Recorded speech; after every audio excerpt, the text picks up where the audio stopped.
জঙ্গলে রাস্তা আটকে দাঁড়িয়েছিল গাড়ি, ধাক্কা দিয়ে গাড়ি সরিয়ে রাস্তা ফাঁকা করল গজরাজ। পথের নিয়ম সম্পর্কে সচেতন লোধাশুলির দলছুট এই দাঁতারের এই কীর্তি ধরা পড়েছে ক্যামেরাতে। মাঝে সাঝেই লোধাশুলির জঙ্গলে দেখা মেলে এই গজরাজের। আদর করে বন দপ্তর ওর নাম দিয়েছে রামলাল।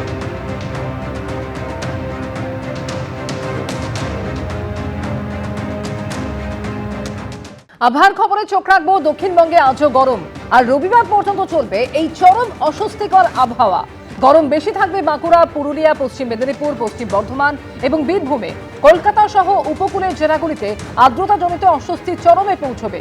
কলকাতায় 37 ডিগ্রি, পশ্চিমের জেলায় 40 ডিগ্রি ছুঁতে পারে পারদ। সকালে কলকাতা তাপমাত্রা স্বাভাবিকের তুলনায় বেশি রয়েছে। বাতাসে আপেক্ষিক আর্দ্রতার সর্বোচ্চ পরিমাণ 95%।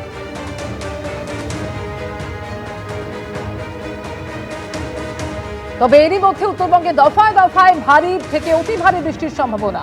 গাঙ্গেয় পশ্চিমবঙ্গ এবং পশ্চিম বিহারে থাকা জোড়া ঘূর্ণাবর্তের জেরে ভারী বৃষ্টি হতে পারে বলে জানাচ্ছে আবহাওয়া দপ্তর। জলপাইগুড়ির মন্ডলঘাট গ্রাম সংলগ্ন এলাকায় কালবৈশাখী জেরে ব্যাপক ক্ষয়ক্ষতি হয়েছে।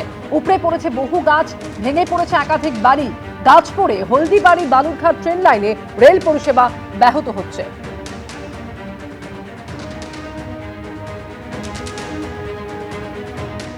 আজ সকাল থেকে আমাদের নজর রয়েছে ফলতার দিকে। ফলতায় আজ পুরো নির্বাচন এবং ফল ঘোষণা হবে 24শে মে অর্থাৎ আগামী রবিবার।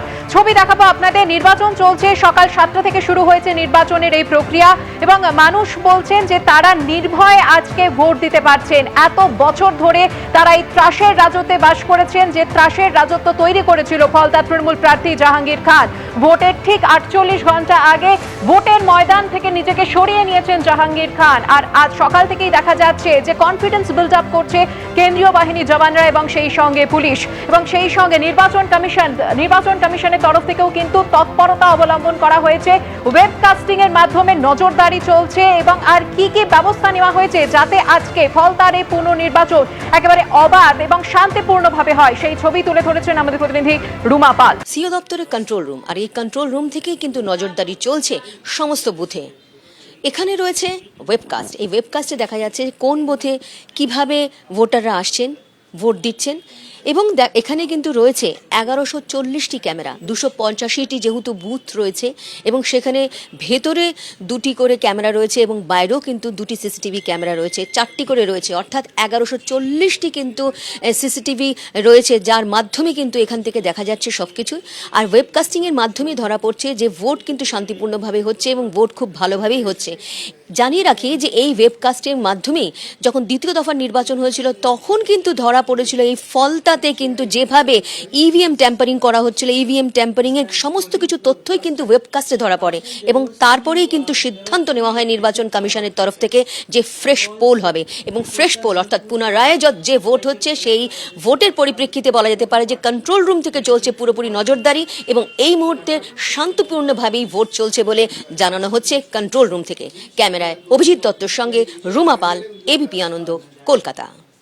ওয়েবকাস্টিং এর মাধ্যমে নির্বাচন কমিশন থেকে প্রত্যেকটি বুথের দিকে কিন্তু কড়া নজর রাখা হচ্ছে।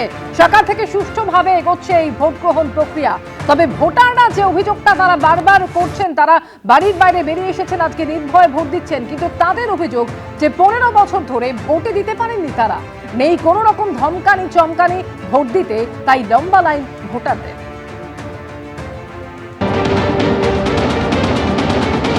আজকে ভোট দিলেন?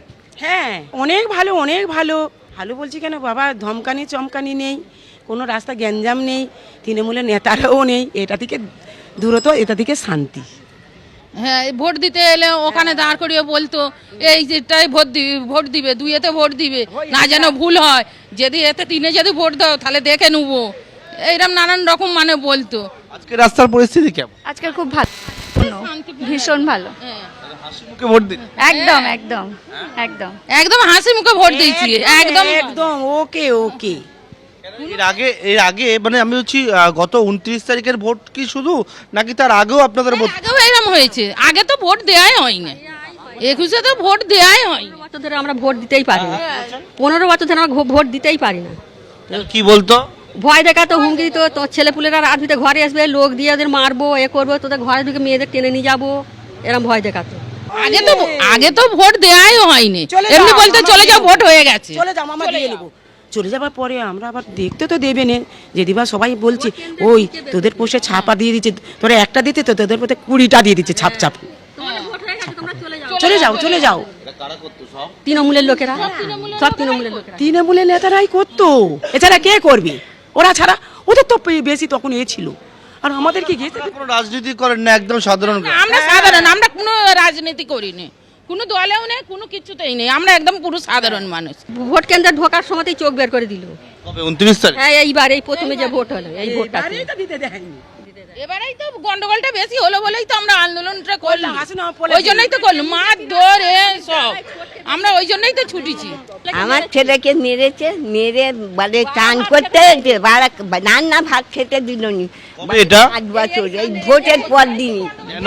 পর দিনই বিজেপি করে না, তৃণমূল থেকেই বলেছিল ওকে দায়িত্ব যে তুই থাকবি, ও থাকেনি বলে ওই জন্যে নিয়ে যে মেরেছে, মেরে আর ওই রকম করে বলে চলে। অর্থাৎ এক একজনের এক এক রকম অভিজ্ঞতা, এবং সকলে যে বিষয়টা বলছেন তাদের মধ্যে ভয়টা কাজ করতো, এবং আজকে তারা বলছেন ভয়হীনভাবে তারা এত বছরেই হাসিমনগর এলাকার বাসিন্দারা বলছেন তারা কিন্তু ভোট গ্রহণ কেন্দ্রে এসছেন এবং নিজের যে ভোট সেটা তারা প্রদান করলেন। এবিপি আনন্দ, এগিয়ে থাকে, এগিয়ে রাখে।